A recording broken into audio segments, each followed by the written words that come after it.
BJP President JP Nadda's convoy was attacked with bricks and stones near Kolkata this afternoon and many cars were damaged.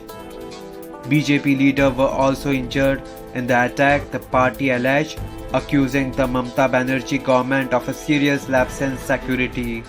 Goa Chief Minister Dr. Pramod Sawant condemned the attack. CM Dr. Pramod Sawant took to social media and said the following. Shocking visuals coming from West Bengal.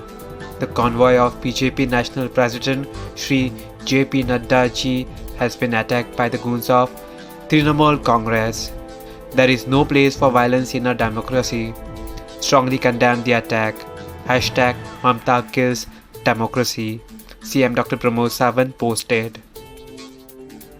Home Minister Amit Shah has asked for a report on the incident which BJP leader alleged was orchestrated by the state's ruling Trinamool Congress. A dramatic video shared online shows a car said to be part of BJP chief's convoy being attacked with bricks and the windscreen and windows shattering. If I have reached here for the meeting is due to Ma Durga's grace, said Mr. Nadda. The Trinamool, however, accused the BJP of intentional provocation and attempting to stir trouble. The BJP leader were travelling to Diamond Harbour in South 24 Parganas near Kolkata when the attack took place around 12 noon. Diamond Harbour is the parliamentary constituency of Trinamool MP Abhishek Banerjee, the nephew of Chief Minister Mamata Banerjee. Some BJP workers on motorcycles were attacked with sticks. Several media vehicles were also hit with stones.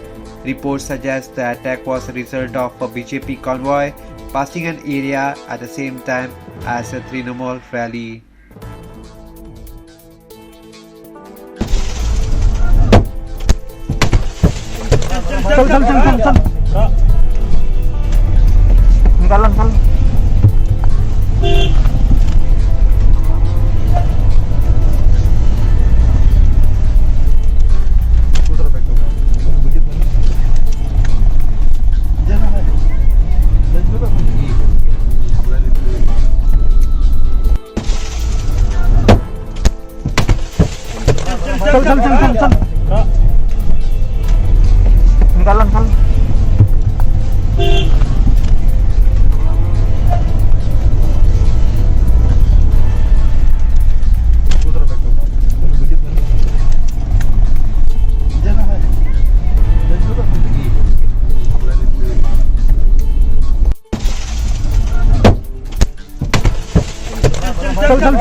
Subscribe to Goa First News and Entertainment channel and click on the bell icon and never miss any update.